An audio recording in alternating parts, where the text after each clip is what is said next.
Yes sir. अच्छा, तुम हो कंचन गुप्ता के नाम से?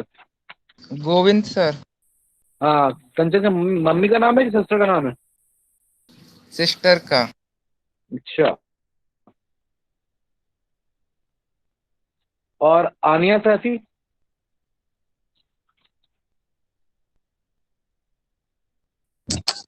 Sir Sameera. Sameera. Sameera, last time class में थी तुम? नहीं सर। लास्ट टाइम क्या पढ़ा था तुमने? कौन सी क्लास अटेंड की लास्ट?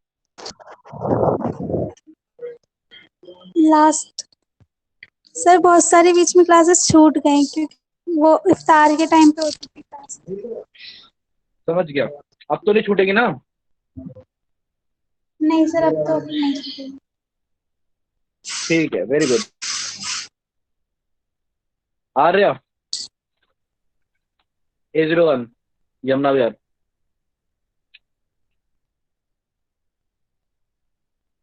आर्य सिंह।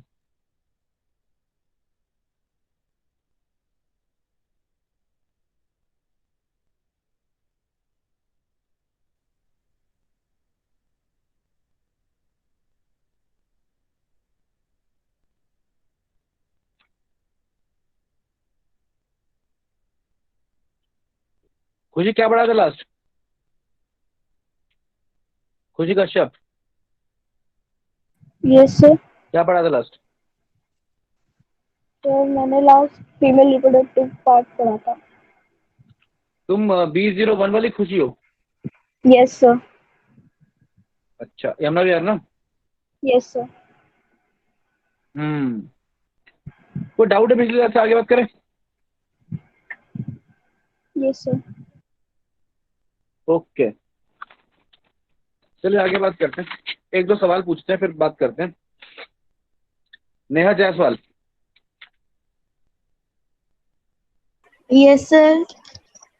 ये फैलोपियन ट्यूब का सबसे लॉन्गेस्ट पार्ट कौन सा होता है?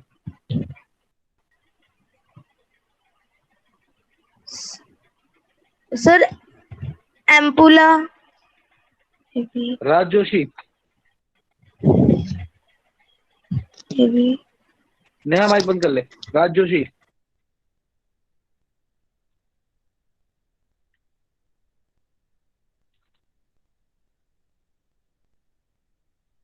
राज, आवाज आ रही है? Yes sir, yes sir. हाँ, ये यूट्रस का की मिडिल लेयर कौन सी है?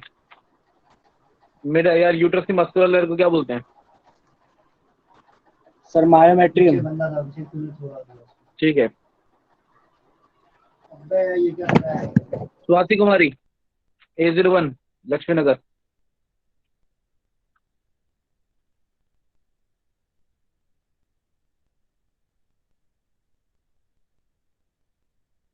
स्वाति, आवाज आ रही है?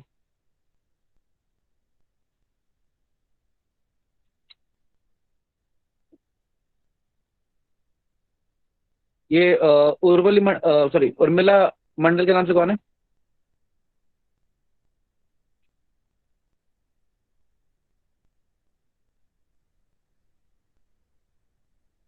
संचिता, आंसर मुझे टेक्स्ट में लिख के भेजना कि ये इम्प्लांटेशन कौन सी लेयर में होता है यूट्रस के?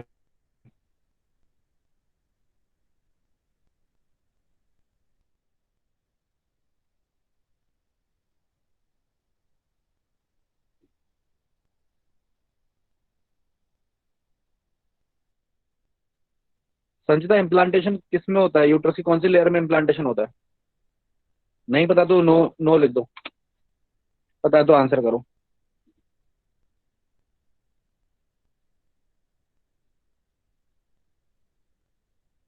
यश,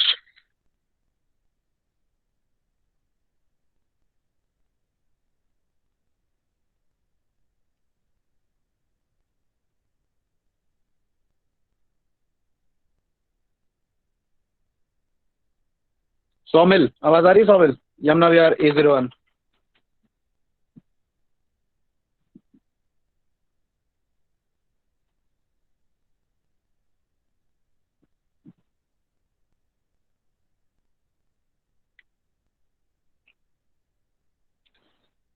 mega Saini B01 Lakshmi Nagar. Yes sir. बेटा ये बता कि यस। हाँ मैं ये पूछ रहा हूँ कि जब फीमेल मियोसिस होती है तो यस उसमें सर। एक उगोनिया कितने प्राइमरी oocyte बनाएगा? कितने प्राइमरी? 1। एक उगोनिया कितने प्राइमरी oocyte बनाएगा? 1। और सेकेंडरी oocyte कितना बनाएगा? कितने सेकेंडरी साइड बनाएगा? हम्म, 1। अच्छा। अब पोलर बॉडी ह्यूमंस के अंदर पोलर कितनी बनती है? 2। Very good. नीरज A01, बेटा बंद कर ले mike. Neeraj A01 Lakshmi Nagar. Yes sir. बेटा एक बात बता कि oogenesis के लिए मियोसिस कितनी बार अरेस्ट होता है? सर 2 बार होता है। पहली बार कब होता है? सर प्रोफेस फर्स्ट में और दूसरी बार? और मेटाफेस 2। बहुत बढ़िया। धनजोत Yamuna Vihar A01। Yes sir. बेटा पर मुझे इतना बता दे तू कि जो पोलर बॉडी 1 होगी और जो पोलर बॉडी 2 होगी, ठीक है, वो Yes, जेनेटिकली sir. सिमिलर होगी, जेनेटिकली सिमिलर होगी या डिसिमिलर होगी? सर जेनेटिकली डिसिमिलर होगी। पक्की बात? Yes sir. वाई क्रोमोसोम किसमें होगा, पोलर बॉडी में कि नॉर्मल वाली के अंदर, कि primary side, sorry secondary side में? सर किसी में भी नहीं होगा। ठीक है। गरिमा मित्तल। Yes sir. ये अगर ये नॉर्मली अगर लेट्स से मैंने तुमको फॉलिकल्स के बारे में पढ़ाया था।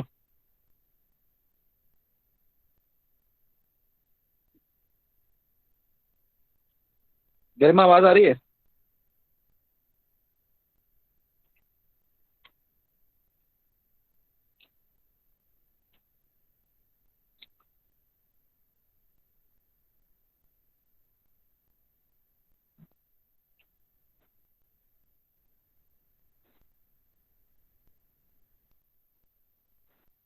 अभिनव गुप्ता आवाज आ रही है? Yes sir. अभिनव एक बात बताओ, मैंने तुम्हें पिछली बार फॉलिकल्स के बारे में पढ़ाया था। Yes sir. अच्छा, तो ये एक सेकेंडरी फॉलिकल में और एक टर्शियरी फॉलिकल में कैसे डिफरेंशिएट करोगे?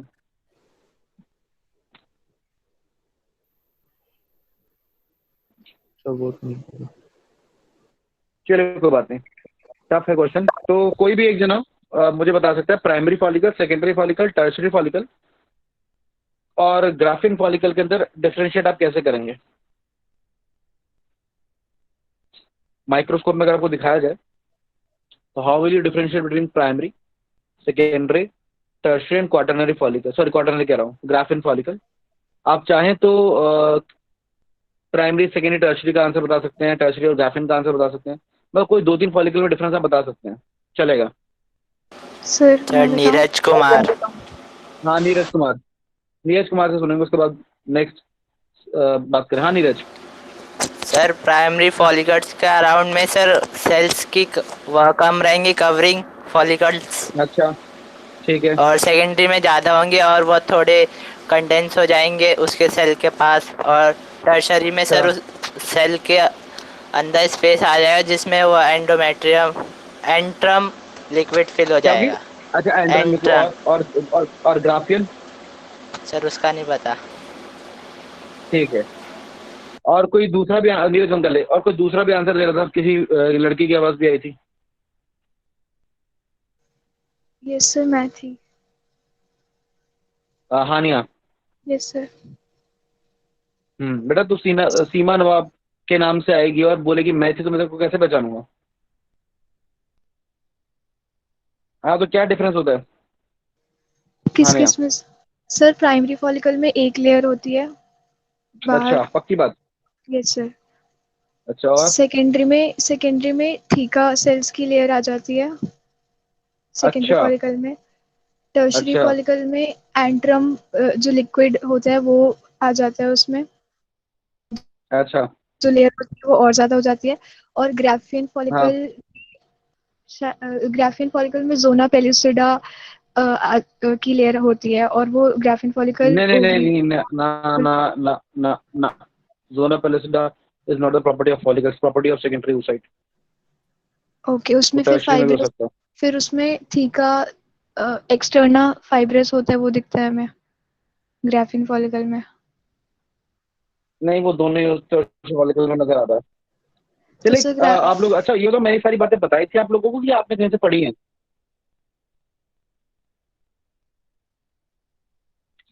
मैं आप लोगों से पूछ रहा हूँ, नीरज, नीरज कुमार। Yes sir. बेटा, ये बातें मैंने आप सारी बताई थी या तूने कहीं से पढ़ी है? सर आपने बताया था सर, बताया था आपने। अच्छा, अच्छा, अच्छा, यस सर। ओके। तो चलिए, मैं स्क्रीन प्रेजेंट करता हूँ आप लोगों को, सर एक और फिर डाउट है मैं एक सर, दो बातें करता हूँ। हाँ, पूछो। सर जोना प्लेसुडा क्या होता है? हाँ, मैं वो वहीं से कंटिन्यू कर रहा हूँ। Okay sir. ओके, अपना माइक बंद कर लीजिए सब लोग। एंड आई सपोज आप सब लोगों को मेरी स्क्रीन नजर आ रही होगी, आ रही है स्क्रीन नजर? Sir. Yes sir. Screen visible है? ओके। सर। मुझे बड़ी खुशी। हाँ, कौन? सर चाइना हाँ का। हाँ, बोलो बेटा। सर आपने एक बार बताया था इंटरनल ओएस और एक्सटर्नल ओएस के बारे में कुछ बताया था। हाँ सर उसमें सिर्फ आपने इतना बताया था कि हाँ, इंटरनल क्या हुआ उसको? यूट्रस के पास होता है और एक्सटर्नल वजाइना की तरफ को होता है। बट सर ये होता क्या है ये नहीं बताया था। यस, ओपनिंग होती है, ओपनिंग, सर्विक्स की ओपनिंग। ओएस मतलब ऑस्टियम ओपनिंग। ठीक है? ओके। ठीक है, क्लियर है? हाँ, ओके। तो आई सपोज मेरी आवाज सबको आ रही है? I am audible to everybody?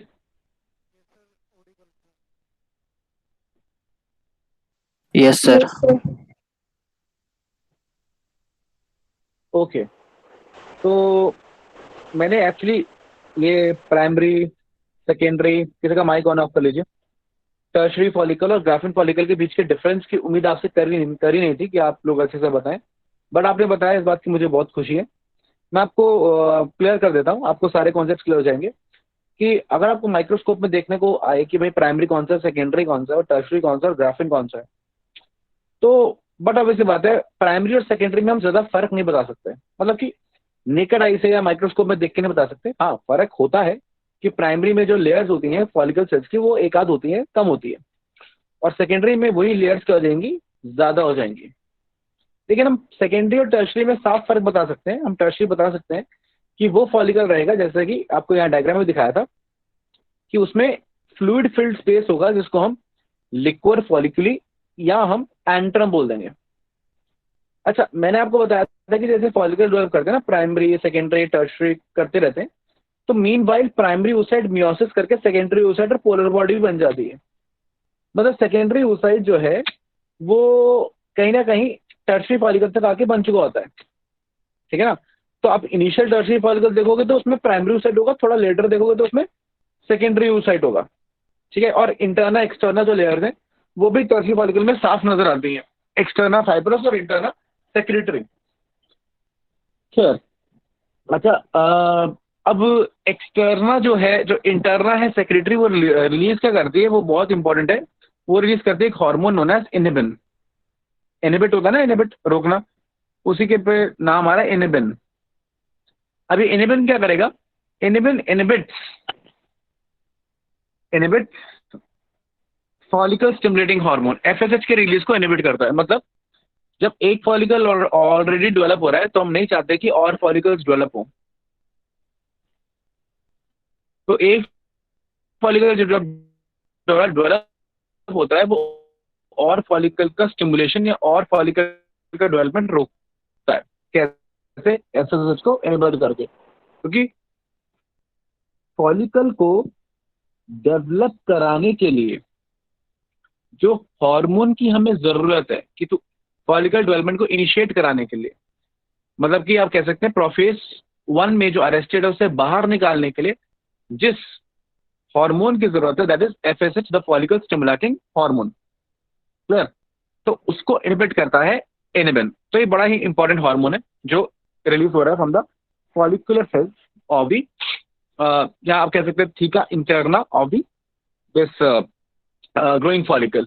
अच्छा, अब मैं आपको एक दो बातें और आपको इंटरेस्टिंगली बताना चाहूंगा कि जिसमें आंट्रम आ गया ना वो आपका टर्शरी फॉलिकल है। Clear point? पहचान जाएंगे आप। अब टर्शरी और ग्राफियन में क्या फर्क होता है मैं आपको बता देता हूँ। अच्छा, ये याद रखिएगा कि ऊसाइट एकदम अलग चीज है और फॉलिकल अलग चीज है। ऊसाइट फॉलिकल के अंदर होता है, ठीक है ना, या तो प्राइमरी में या सेकेंडरी स्टेज में, ठीक है ना, और फॉलिकल के अलग अलग लेवल्स हो सकते हैं। अच्छा, टर्शरी फॉलिकल जो टर्म है ना आपको एनसीईआरटी में दिया है और कई बुक्स में यूज भी होती है, लेकिन कुछ फॉरेन ऑथर्स या कई बुक्स ऐसी भी हैं जहाँ पे टर्शरी फॉलिकल टर्म नहीं दिया गया, जहाँ पे टर्म सेकेंडरी फॉलिकल ही है। वहाँ पे क्या है? Primary follicle, secondary follicle and the graphene follicle. देखो, अब ये भी बड़ा इंटरेस्टिंग है समझने में कि फॉलिकल तो मैंने नाम दिए हैं भाई। मैं अगर चाहूँ तो ये तो हमने ही नाम दिए ना स्टडी के लिए कि मैं अगर चाहूँ एक को बोल दूँ प्राइमरी फॉलिकल, एक को बोल दूँ सेकेंडरी फॉलिकल, जो इनिशियल टर्शरी फॉलिकल है उसको बोल दूँ टर्शरी फॉलिकल, और जो इनिशियल के बाद टर्शरी फॉलिकल हो रहा है जो ज्यादा डेवलप हो गया उसको मैं बोल दूँ क्वाटरनरी फॉलिकल, और फिर बोल दूँ मैं ग्राफिन फॉलिकल। तो वो तो मेरे ऊपर है ना, मैंने स्टेजेस के नाम दे दिए। अब कुछ बुक्स ने कैसा नाम दिए हैं, कुछ बुक्स ने क्या बोलती हैं कि there is a primary follicle, ठीक है, और बाकी सारे जितने फॉलिकल डेवलप हो रहे हैं सबको बोल रहे हैं सेकेंडरी फॉलिकल। ये secondary follicle initial stage, secondary follicle later stage, इस तरीके से, और फिर ग्राफिन फॉलिकल। तो वो तो बुक्स टू बुक्स वेरी करेगा, तो आपको उतना परेशान होने की जरूरत नहीं है। हाँ, अगर एनसीईआरटी के हिसाब से जाते हैं तो 3 तरीके के फॉलिकल है, प्राइमरी, सेकेंडरी एंड टर्शरी, और अब एक yes, आखिरी वाला ग्राफियन। और एनसीईआरटी के हिसाब से अगर जाएं तो सेकेंडरी oocyte टर्शियन फॉलिकल में बन जाता है, ठीक है, कि tertian follicle contain secondary oocyte, मतलब तक मियोसिस 1 कंप्लीट हो जाता है। अच्छा, अब सबसे सारी बातें घूम के आती हैं ग्राफिन फॉलिकल के ऊपर। तो ग्राफिन फॉलिकल भी एक और ज्यादा डेवलप टर्शरी फॉलिकल ही है। बस खास बात क्या होती है, उसके अंदर आंट्रम बहुत ज्यादा भर चुका होता है, मतलब कि 70 to 80% आंट्रम ही होता है उसके अंदर, ग्राफिन फॉलिकल के अंदर, लेकिन आपको देख के नहीं पता चलेगा, ठीक है ना। आपको पता क्या, आप पहचानेंगे कैसे ग्राफिन फॉलिकल को? ग्राफिन फॉलिकल की सबसे खास बात क्या है कि वो एग की मेम्ब्रेन से आके जुड़ जाता है। पता है ना आपको, ओवरी की मेम्ब्रेन्स होती है। मैं आपको ओवरी के बारे में अगर थोड़ा सा आपको बताऊं तो अगर हम ओवरी के स्ट्रक्चर की बात करें तो ओवरी के अंदर बीच में जो ब्लड वेसल्स जहां पे आ रही हैं उस रीजन को हम स्ट्रोमा बोलते हैं। मतलब आप बोल सकते हो कि सारे रीजन को आप स्ट्रोमा ही बोल देते हैं, बस जितना ही रीजन सब स्ट्रोमा है। अब स्ट्रोमा के भी 2 पार्ट्स होते हैं, जैसे कि बाहर वाले पार्ट को आप बोल देते हो कॉर्टेक्स, ठीक है, ये सारा कॉर्टेक्स जाएगा। ये जितना मैंने ये मान लीजिए ये सारा का सारा, अब बताता हूँ आपको मैं, दोबारा सुनिएगा।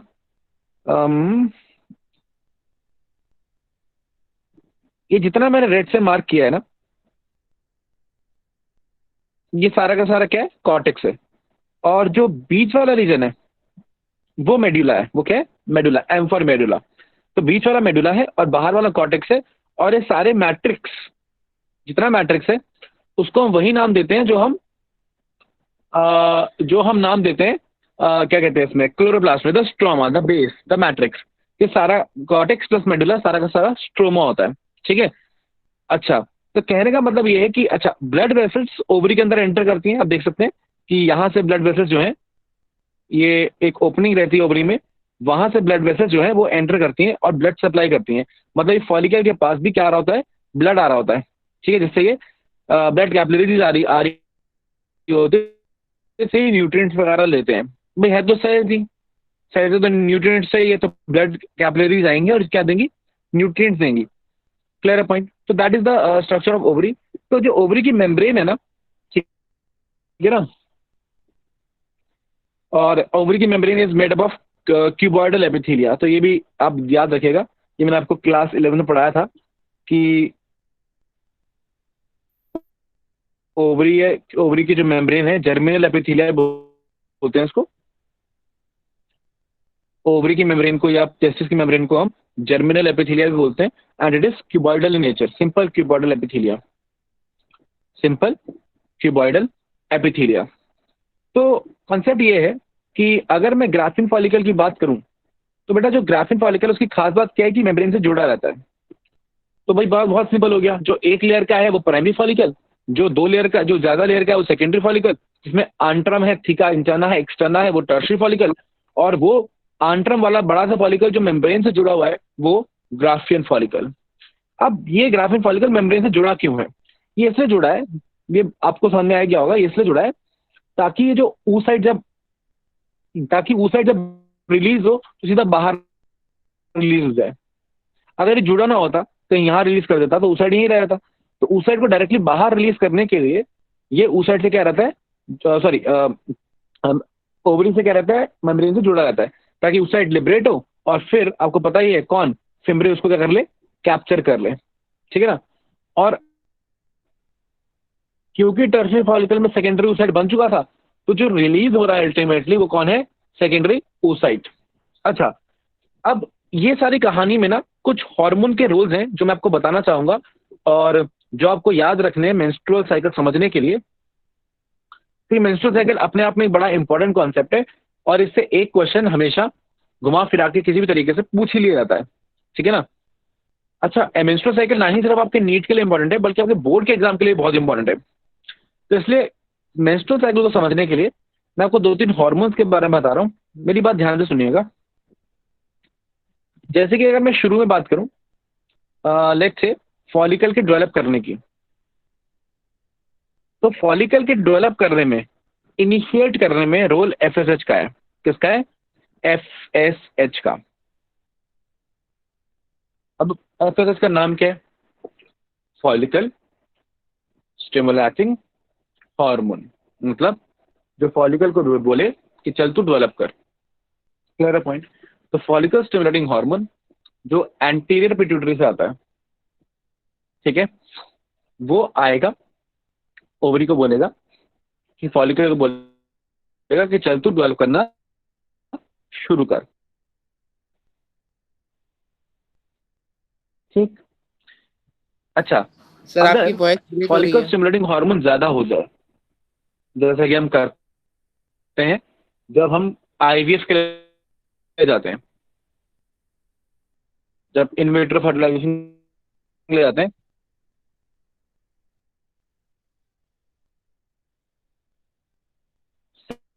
सिर्फ तुम्हारे लिए हो रही है कि सबके लिए हो रही है? सबकी हुई थी। सर मेरे लिए भी हो रही सबके लिए हो रही है। ये ब्रेक। सबको मेरी आवाज ब्रेक होके आ रही है? ये सर बीच में हुई थी ब्रेक। ठीक है सर। Yes sir. अब ओके। ओके। लास्ट के सुना आप लोगों ने? सर एफएचएच ज्यादा स्टिमुलेट हो जाता है। सुना मुझे वो बता दो, मैं वहां से कंटिन्यू कर देता हूँ। सर इन विट्रो फर्टिलाइजेशन के लिए हाँ ठीक है। तो अगर फॉलिकल स्टिमुलेटिंग हार्मोन ज्यादा रिलीज हो गया तो बट अब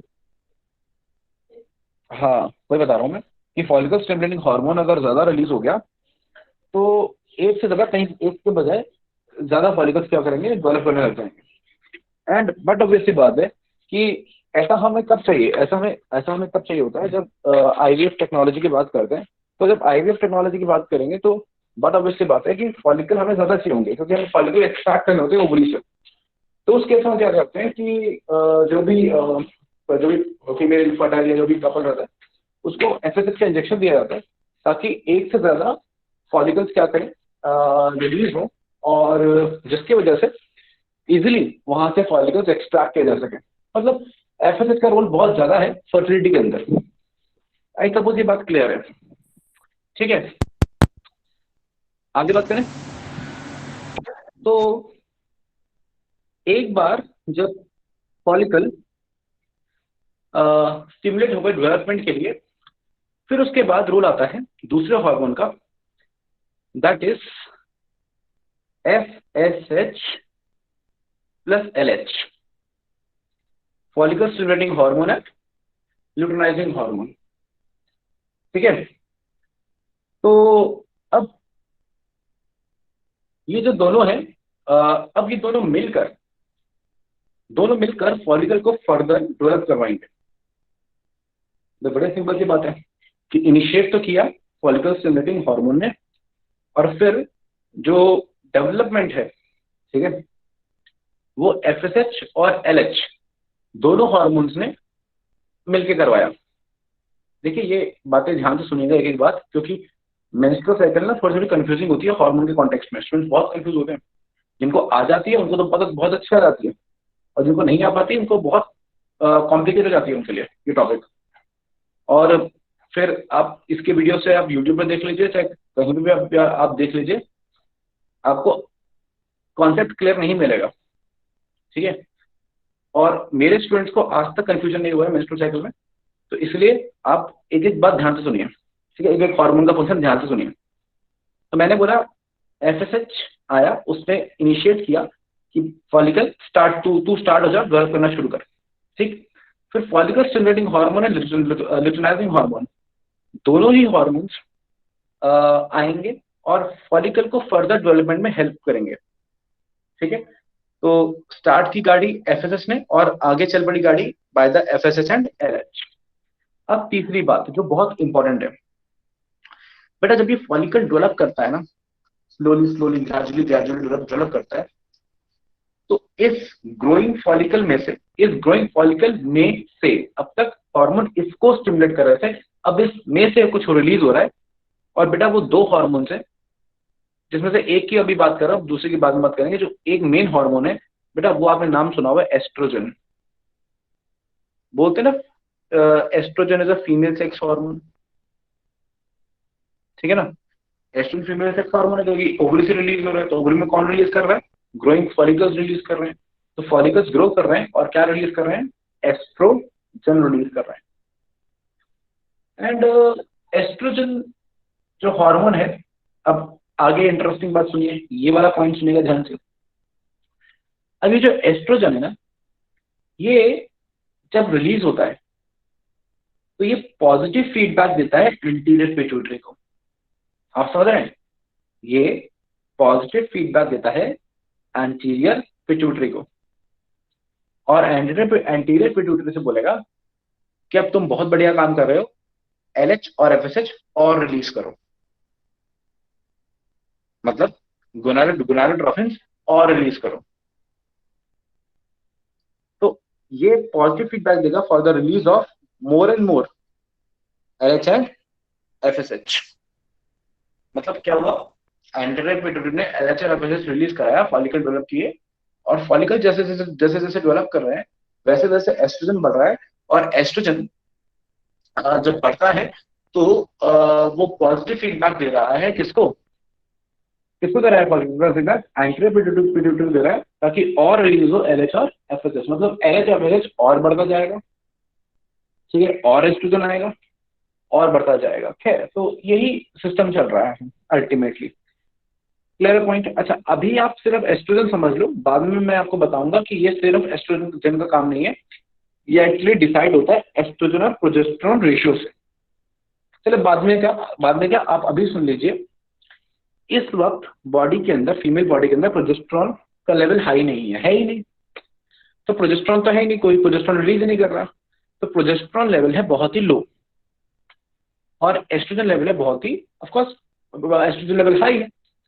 तो अगर मैं E/P रेशियो देखूं, E/P का रेशियो देखूं, तो E/P का जो रेशियो होगा वो कैसा होगा भाई? P मतलब प्रोजेस्टेरोन नीचे बहुत ही कम है डिनोमिनेटर में, और डिनोमिनेटर जितना छोटा रेशियो उतना बड़ा। तो E/P रेशियो जो है वो बहुत ही हाई होगा, ठीक है, मोर देन 1 होगा। तो उस कॉन्टेक्स्ट में क्या होगा कि एंटीरियर पिट्यूटरी को एक पॉजिटिव फीडबैक जाएगा, जिससे और LH और FSH क्या होंगे, रिलीज होंगे। और बेटा ये जितना सारा काम हो रहा है ना, ये सारा का सारा काम जिसमें एक फॉलिकल डेवलप कर रहे हैं, इस फेज को हम बोलते हैं the follicular phase, the follicular phase, या इसको हम प्रोलिफरेटिव फेज भी बोलते हैं। अब आप मुझसे पूछेंगे कि सर इसको हम प्रोलिफरेटिव फेज क्यों बोलते हैं? तो बेटा बड़े इंटरेस्टिंग सी है ये बात समझने में कि प्रोलिफरेट करना एक बड़ा ही इंटरेस्टिंग वर्ड है सेल डिवीजन के लिए, रैपिड सेल डिवीजन के लिए। जब आप छोटे बच्चे होते हैं, जब बायोलॉजी के स्टूडेंट नहीं होते, तो आप रैपिड सेल डिवीजन बोलते हैं। लेकिन जब पढ़े लिखे अच्छे बायोलॉजी के स्टूडेंट्स होते हैं, तब आप सेल प्रोलिफरेशन बोलते हैं। मतलब सेल अगर रैपिडली ग्रो कर रहा है तो हम सेल प्रोलिफरेशन बोलते हैं। फॉर एग्जाम्पल, कैंसर सेल में हम ये नहीं बोलते कि रैपिड सेल डिवीजन हो रहा है ना, हम बोलते हैं सेल अनकंट्रोल्ड सेल प्रोलिफरेशन हो रहा है, ठीक है ना। तो proliferation is a very important word. तो प्रोलिफरेटिव फेज का होगा कि जब सेल रैपिडली डिवाइड कर रहे हैं। Excuse me sir. कौन? सर राघव। हाँ बेटा, खुदा नाम भी बताया सर ये सर राघव A01। हाँ हाँ वो सुन लिया मैंने, मैं वैसे बता रहा हूँ, नाम भी बताया। सेल प्रोलिफरेशन अगर ज्यादा हो जाएगा तो वो कैंसर नहीं हो जाएगा? बेटा तो पहले तो सुन पहले कि प्रोलिफरेशन हो कहाँ पर है, एक पूरा बता तो दूं कहाँ हो रहा है प्रोलिफरेशन राघव? सर वैसे अगर ज्यादा होता है तो नहीं प्रोलिफरेशन अभी कहाँ हो रहा है, अभी कहाँ हो रहा है ये बताओ। ओवरी में नहीं हो रहा ना, वही तो बता रहा हूँ, पहले सुन ले पहले पूरी बात। ओके तो सर। हाँ सर गोविंद। हाँ सुन लिया, आवाज बताएंगे, बता। सर मैं ये पूछ रहा हूँ, ये जो ईस्ट्रोजन है ये सेकेंडरी और टर्सरी दोनों फॉलिकुलर रिलीज कराएंगे? हाँ हाँ, मतलब कि दोनों क्या है, वो तो एक ही फॉलिकल है ना जो अलग अलग स्टेज पे है।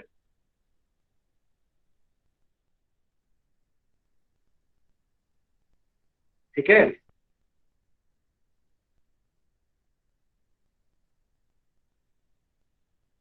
ठीक है गोविंद, प्राइमरी सेकेंडरी टर्सरी एक ही फॉलिकल के अलग अलग स्टेज है ना, ठीक। ओके तो मैं एस्ट्रोजन की बात बता रहा था, ठीक है, यहां तक क्लियर है सब लोगों को? आगे बात करें।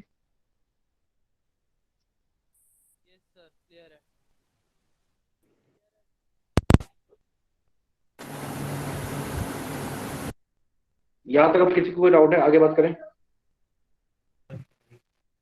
Yes sir. ओके तो मैं ये बता रहा था कि एस्ट्रोजन रिलीज हुआ ग्रोइंग फॉलिकल से। अब ये एस्ट्रोजन सेल डिवीजन कॉज करता है कहां पर? ये सेल डिवीजन कॉज करता है एंडोमेट्रियम पे। एंडोमेट्रियम वो जो यूट्रस की लेयर है।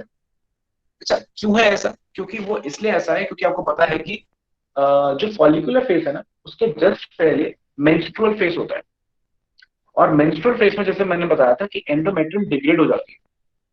तो एंडोमेट्रियम पूरी तरह से डिग्रेड हो चुकी थी। कौन सा वाला लेयर? फंक्शनलिस। बता ना, दो पार्ट्स होते हैं, बेसालिस एंड फंक्शनलिस। तो फंक्शनलिस वाला पार्ट डिग्रेड हो चुका था, ठीक है।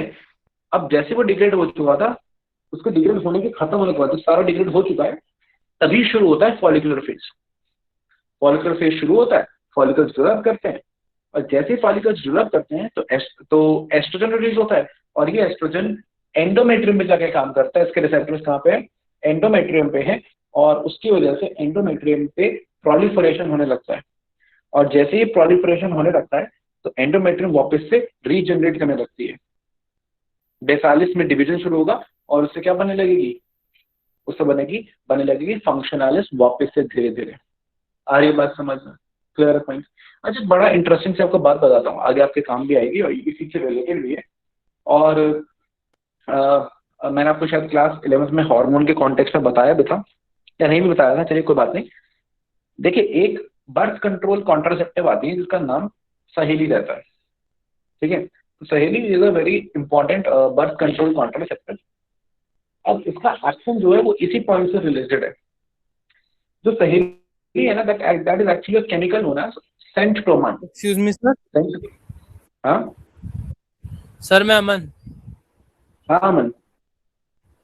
सर जो फॉलिकुलर फेज के स्टार्ट होने के बाद सेल पॉलिफरेशन होती है वो सिर्फ बेसैलिस में होती है जिससे वो दोबारा फंक्शनैलिस को बना सके। यस सर और कुछ काम नहीं होता इस सेल पॉलिफरेशन का? वही तो हो रही है, और क्या काम होगा, यही काम है एक। Okay sir. है तो मेन फंक्शन यही है, बाकी फंक्शन हमसे रिलेटेड नहीं है फिलहाल, ठीक है, उसको बाद में बात करेंगे, ठीक है। तो अभी जो मेन फंक्शन है वो यही है कि एंडोमेट्रियम को वापस बनाना। तो मैं बात कर रहा था दी कॉन्ट्रासेप्टिव नोन एज सहेली। तो Saheli is a contraceptive and it is a kind of a once a week pill. तो मैंने बताया था कि उसमें केमिकल इस्तेमाल होता है सेंट क्रोमान।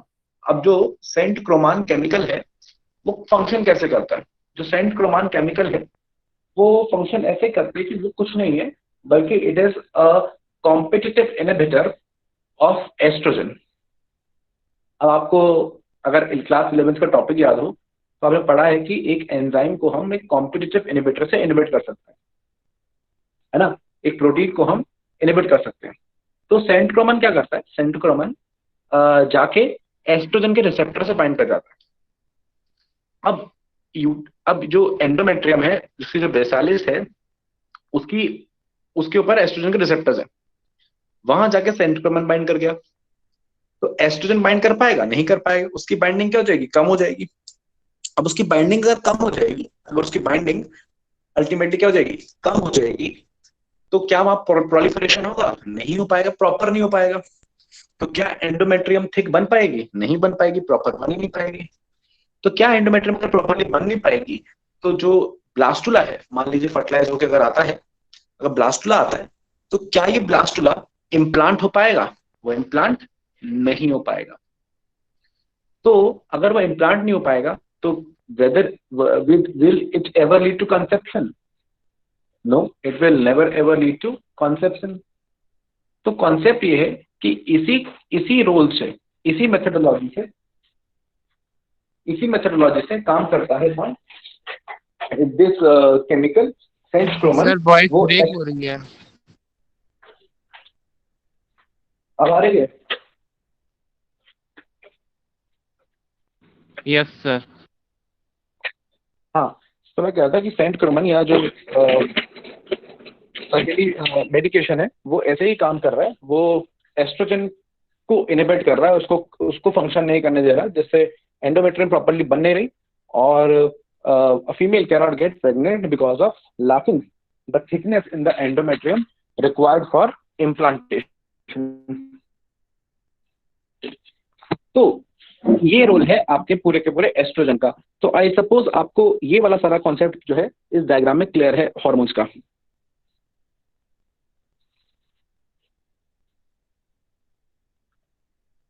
Yes sir. चलिए आगे बात करता हूं मैं। अब इसी डायग्राम के अंदर आप क्या देख रहे हो एक्सक्यूज मी सर। कि जो, हाँ हाँ बोलो अमन।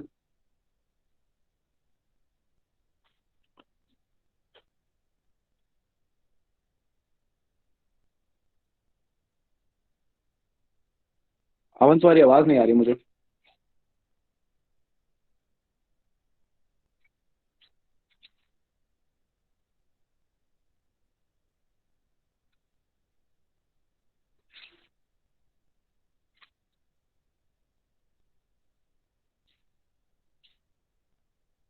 Excuse me sir.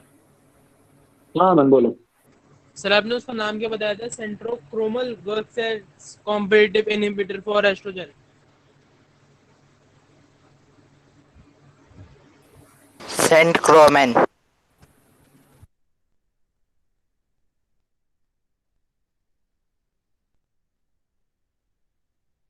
हाँ अमन कुछ कह चले रहे गए। थे। हाँ अमन बोलो क्या कह रहे तुम। सर जो सेंट्रोमैन है इसका आपने क्या बताया था? कॉम्पिटिटिव इनहिबिटर किसके साथ है ये? बेटा कॉम्पिटिटिव इनहिबिटर है एस्ट्रोजन रिसेप्टर का। मतलब आप एस्ट्रोजन का मान सकते हो, एस्ट्रोजन का कॉम्पिटिटिव इनहिबिटर है। मतलब सबस्ट्रेट हो गया एस्ट्रोजन और रिसेप्टर हो गया एस्ट्रोजन का रिसेप्टर, और प्रोडक्ट जो बनना है जो भी उसका एक्शन है वो है, और जो इनहिबिटर है वो अल्टीमेटली ये है सेंटक्रोमन। ठीक है मन? ओके सर, क्लियर है। ओके, तो आई सपोज ये स्क्रीन सबको नजर आ रही है।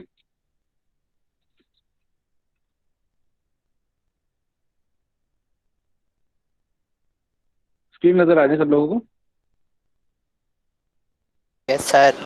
Yes sir. ओके, तो आगे बात करते हैं। तो मैं ये कह रहा हूँ कि इतना तो आपको क्लियर हो गया। आगे अगर बात करें तो अब आप देख रहे हो कि ये जो बचा हुआ पार्ट है ना, ये जो आई वांट टू से कि ये जो बचा हुआ हिस्सा है, एक्सक्यूज मी एक मिनट,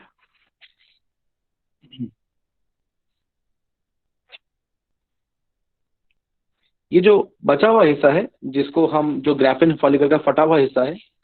अच्छा, अब एक बड़ा इंपॉर्टेंट पार्ट है कि वापस से अगर हम बात करें तो हम यहाँ पे थे कि एस्ट्रोजन बढ़ता जा रहा है और LH और FSH को पॉजिटिव फीडबैक दे रहा है ना?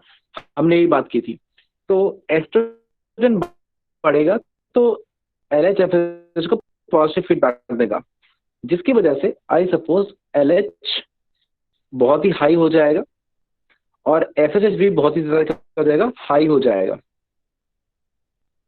मतलब अगर मैं रेड कलर यूज करूँ रेड कलर दिखाने के लिए इंक्रीज इन द FSH, और ऑरेंज कलर इस्तेमाल करूँ for the increase of LH, तो कुछ ऐसा होता है। ये हो गया आपका LH और ये नीचे वाला आपका हो गया दी FSH। तो FSH और LH भी अपने अपने अमाउंट में क्या कर गए, इंक्रीज कर गए हैं। ठीक है, और जैसे ये LH बहुत ही ज्यादा इंक्रीज हो जाता है ना, this LH increases too much, ठीक है ना, इसको हम बोलते हैं LH सर्ज, LH की सर्ज।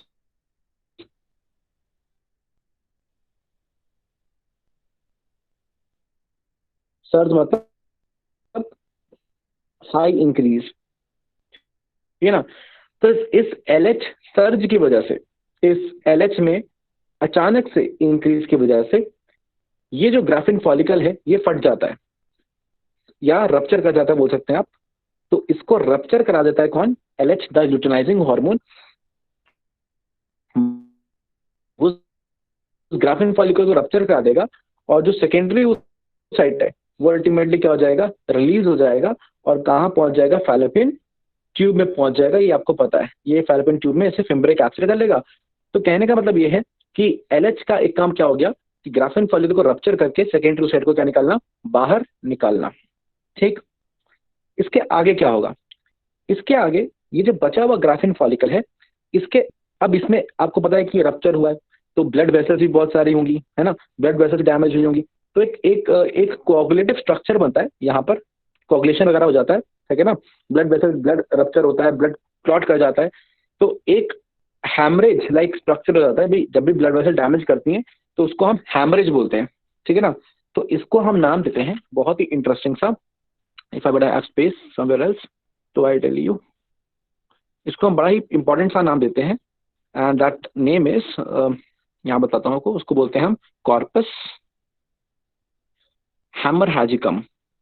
हैमर है जी कम, तो कॉर्पस हैमरहैजिकम, ठीक है? तो ये क्या है? ये डिस्टॉर्टेड, डिग्रेडेड ग्राफिन फॉलिकल का हिस्सा है जिसमें ब्लड क्लॉट कर चुका है, उसको मैं बोला कॉर्पस हैमरहैजिकम। क्लियर है पॉइंट? तो इसका अगर मैं आपको एक तरीके से एक बार अगर डायग्राम बनाऊं तो I can draw it something like this. ध्यान से समझिएगा, अगर मैं ये डायग्राम बनाऊं, मान लीजिए दिस कॉर्पस हैमरहैजिकम, और हैमरहैजिकम क्यों बोल रहे हैं? क्योंकि इसमें बहुत सारी ब्लड वेसल्स, ब्लड का क्या है, क्लॉट सा बना हुआ है, ठीक है? अब इस कॉर्पस हैमरहैजिकम के अंदर under the influence of LH, again कौन सा हार्मोन की बात आ गई? Luteinizing hormone. अब आप समझेंगे इसको ल्यूटिनाइजिंग हार्मोन क्यों बोलते हैं। इसको ल्यूटिनाइजिंग हार्मोन इससे बोलते हैं क्योंकि इसकी वजह से सेल्स एक बड़ी इंटरेस्टिंग पिगमेंट रिलीज करते हैं, ल्यूटिन पिगमेंट। कौन से पिगमेंट? Lutein pigment. और ल्यूटिन पिगमेंट कौन से कलर की होती है बेटा? वो होती है येलो कलर की। तो येलो कलर की ल्यूटिन पिगमेंट होती है। अब इस ल्यूटिन पिगमेंट की वजह से धीरे धीरे ये जो स्ट्रक्चर है ये खुद ब खुद येलोइश टर्न कर जाता है, पीले रंग का हो जाता है। देखिए ये बातें हैं जो बहुत ही कम बुक्स में और आपको ऑनलाइन वीडियोस में मिलेंगी, तो ध्यान से समझ लीजिए। तो ये पूरा पीले रंग का हो जाता है और इस पीले रंग के स्ट्रक्चर को हम बोलते हैं कॉर्पस लूटियम। क्यों? क्योंकि ये पीला क्यों है? Because of lutein pigment. तो ल्यूटिन पिगमेंट वाला कॉर्पस लूटियम। और ल्यूटिन पिगमेंट इसके अंदर सेक्रेट करवाने वाला ल्यूटिनाइजिंग हार्मोन। अब आप समझ रहे होंगे कि क्यों हम ल्यूटिनाइजिंग हार्मोन वर्ड मेल्स के लिए इस्तेमाल नहीं करते। क्यों? क्योंकि मेल में तो कॉर्पस लूटियम है ही नहीं, कोई ल्यूटिनाइजिंग वाला काम ही नहीं हो रहा। इसलिए हम ल्यूटिनाइजिंग हार्मोन को मेल्स के अंदर ल्यूटिनाइजिंग हार्मोन ना बोल के इंटरस्टिशियल सेल स्टिमुलेटिंग हार्मोन बोल देते हैं। तो जैसा काम वैसा नाम। आई सपोज ये बात क्लियर है आपको।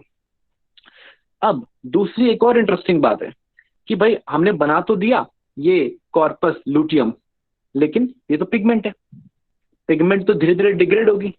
फिर कॉर्पस लूटियम धीरे धीरे जब डिग्रेड होता है तो उसकी पिगमेंट भी धीरे धीरे क्या होने लगती है? खत्म होने लगती है। और जैसे ही पिगमेंट खत्म हो जाएगी ये एकदम सफेद रंग का हो जाएगा विदाउट एनी पिगमेंट। मतलब ये एकदम ऐसा सिंपल व्हाइट कलर का हो जाएगा, थोड़ा छोटा भी और व्हाइट से कलर का भी हो जाएगा, सारे पिगमेंट खत्म हो जाएगी। और एक वर्ड होता है एल्बिनो, एक डिजीज होता है एल्बिनिज्म। एल्बिनिज्म वो डिजीज होता है जिसमें सारी स्किन सफेद पड़ जाती है, व्हाइट पड़ जाती है, मेलानिन पिगमेंट एकदम खत्म हो जाती है। तो सफेद के लिए वर्ड यूज करते हैं एल्बिनो। तो इसको हम नाम देते हैं कॉर्पस एल्बिसियंस। मतलब कॉर्पस जो एकदम व्हाइट है तो कॉर्पस एल्बिसियंस वो डिग्रेडेड फॉर्म है। तो इनिशियल फॉर्म है कॉर्पस हैमरहैजिकम, डिग्रेडेड फॉर्म है कॉर्पस एल्बिसियंस, और बीच में जो फॉर्म एनसीईआरटी में दी गई है या मोस्ट ऑफ द बुक्स में जो फॉर्म दी जाती है वो होती है कॉर्पस लूटियम। हमें कॉर्पस लूटियम से मतलब है, इसलिए हम कॉर्पस लूटियम का क्या लेते हैं? नाम लेते हैं। क्लियर है पॉइंट? आ रही बात समझ में? अब अगेन इंटरेस्टिंग कॉन्सेप्ट है, आपको रिलेट करवा देता हूं। अगर कोई मुझे अब आंसर देगा तो ये कितने लोगों को ये नर्वस सिस्टम में आई वाला पार्ट क्लियर है? सर मुझे हानिया क्लियर है पक्का? Yes sir. बेटा ये क्या कहते हैं, ये जो फोबिया सेंट्रालिस होता है या Yes, जो sir. येलो स्पॉट होता है, उसका येलो स्पॉट का साइंटिफिक नेम क्या है? मैक्यूला लूटिया। एग्जैक्टली तो येलो स्पॉट मैकुला लूटिया है अगेन, क्योंकि लूटिया वहां पर क्या किसके लिए मतलब है? For the lutein pigment again. तो वहां पे भी ल्यूटिन पिगमेंट है, इसलिए नाम क्या है? मैकुला लूटिया। इसलिए वो येलो कलर का है, इसलिए नाम क्या है? Yellow spot. तो अब आपको रिलेटेड रहेगा कि लूटिया लूटिन, ठीक है ना? ओके, तो ये सारा कॉन्सेप्ट मैं आपको बता दिया। अब आगे का कॉन्सेप्ट क्या है भाई? फॉलिकुलर फेस हो गया, फॉलिकुलर डेवलप कर गया, ओवम रिलीज हो गया और फैलोपियन ट्यूब में चला गया, इसको बोलते हैं ओव्यूलेटरी फेस। ठीक है, तो फॉलिकुलर फेस हो गया, ओव्यूलेटरी फेस हो गया। अगला क्या चल रहा है बेटा? अगला है लूटियल फेस। अब लूटियल फेस में को लूटियल फेस नाम क्यों दिया है? लूटियल फेस को लूटियल फेस नाम इसलिए दिया है क्योंकि इसके अंदर जो मेन है वो कौन है? Corpus luteum. अब ये कॉर्पस लूटियम करीब करीब 14 डेज के लिए वैलिड रहता है, मतलब 14 दिनों के लिए कॉर्पस लूटियम रहेगा, जिसका अल्टीमेटली ये मतलब हो गया कि जो लूटियल फेस है वो 14 डेज का फिक्स्ड रहेगा। ठीक, क्लियर है पॉइंट? अब आगे सुनिए, कॉर्पस लूटियम का क्या इंपॉर्टेंस है ना? कॉर्पस लूटियम जो है वो 2 हार्मोन रिलीज करता है। कौन से? एक तो एस्ट्रोजन और एक प्रोजेस्टेरॉन। ये इंपॉर्टेंट है। कौन से हार्मोन बोले मैंने बोले 2 हार्मोन रिलीज कर रहा है, एक रिलीज कर रहा है एस्ट्रोजन और एक रिलीज कर रहा है प्रोजेस्टेरॉन। अब बेटा ज्यादा अमाउंट में क्या रिलीज हो रहा है, ये बहुत इंपॉर्टेंट है। एस्ट्रोजन रिलीज होगा कम अमाउंट में comparatively to progesterone, progesterone release होगा हाई अमाउंट में। तो एस्ट्रोजन कम और प्रोजेस्टेरॉन ज्यादा, लेकिन रिलीज क्या होंगे, दोनों ही होंगे फ्रॉम द कॉर्पस लूटियम। अब फंक्शन समझते हैं कि भाई फंक्शन क्या हुए इन हॉर्मोन्स के। फंक्शन समझिए, फंक्शन वही है, देखिए एस्ट्रोजन का फंक्शन तो वही है जो पहले था, एंडोमेट्रियम बनाना।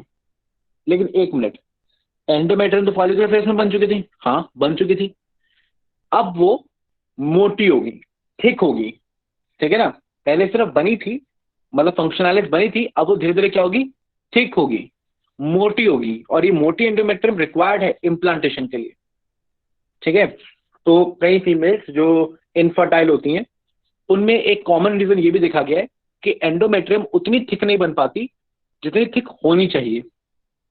तो आगे एंडोमेट्रियम को थिक करने में रोल किसका होगा, वापस से एस्ट्रोजन का। काम वही, सेल डिवीजन करवाना और एंडोमेट्रियम को थिक करवाना। Simple, as simple as that. पहले भी ये काम कर रहा था, अब भी ये काम कर रहा है। पहले बस बनवा रहा था, अब उसको और बना रहा है ना, दैट्स इट। तो एस्ट्रोजन का काम तो क्लियर हो गया। रहा कौन, प्रोजेस्टेरॉन। प्रोजेस्टेरॉन क्या कर रहा है, अब प्रोजेस्टेरॉन का फंक्शन हमें समझ में नहीं आता था। तो एक साइंटिस्ट ने क्या किया, उन्होंने एक रिसर्च करी। उन्होंने एक ऑर्गेनिज्म लिया, ठीक है ना। पहले माइस लिया, फिर ये अपना माइस छोड़ो, ये प्राइमेट मंकीज वगैरह लिया और टेस्ट वगैरह किया, ह्यूमंस में भी टेस्ट किया। प्रोजेस्टेरॉन को इनहिबिट कर दिया, मतलब एक केमिकल दे दिया जो प्रोजेस्टेरॉन को इनहिबिट कर दे। तो हमने क्या देखा कि जैसे ही प्रोजेस्टेरॉन इनहिबिट हुआ, मेंसेस शुरू हो गया, एंडोमेट्रियम डिग्रेड हुई और मेंसेस की फॉर्म में मूव करने लगी। तो हमने प्रोजेस्टेरॉन का फंक्शन क्या समझा कि वो एंडोमेट्रियम को डिग्रेड होने से बचाता है, मतलब मेंस्ट्रुअल फेज नहीं आने देता, मतलब एंडोमेट्रियम को मेंटेन रखता है कौन, प्रोजेस्टेरॉन। Clear point. तो एस्ट्रोजन का काम क्या हो गया, एंडोमेट्रियम को वापस से बनाना, मोटा करना। और प्रोजेस्टेरॉन का काम क्या हो गया कि उसकी देखभाली करना, उसको गार्ड की तरह काम करना और उसको डिग्रेड होने से क्या करना, बचाना। इसलिए ल्यूटियल फेज के अंदर एंडोमेट्रियम डिग्रेड नहीं होगी। क्लियर। लेकिन मेंस्ट्रुअल फेज तो आता है, 14 डेज बाद आता है। तो फिर ऐसा क्या होता है कि मेंस्ट्रुअल फेज आ जाता है, कॉन्सेप्ट सवाल तो ये हुआ। और ध्यान से सुनिएगा, याद है मैंने आपसे E/P रेशियो की बात की थी कि जब E/P रेशियो बहुत ही हाई था, एस्ट्रोजन बहुत ही ज्यादा था, प्रोजेस्टेरॉन बिल्कुल नहीं था, तो फिर एंटीरियर पिट्यूटरी को एक क्या मिल रहा था, एक पॉजिटिव फीडबैक मिल रहा था कि भाई और LH बनाओ और FSH बनाओ, ठीक है, ओके। तो बन रहा था। लेकिन अब का सिनेरियो देखो क्या है। अब के सिनेरियो में बेटा एस्ट्रोजन कम है और प्रोजेस्टेरॉन ज्यादा है, प्रोजेस्टेरॉन भी आ गया। तो बेटा E/P रेशियो अब की बार ज्यादा होने के बजाय क्या हो जाएगा, कम। भाई डिनोमिनेटर बड़ा होता है तो वैल्यू कम हो जाती है ना। तो प्रोजेस्टेरॉन डिनोमिनेटर में आ गया, वो बड़ा, तो E/P रेशियो क्या हो गया, कम हो गया।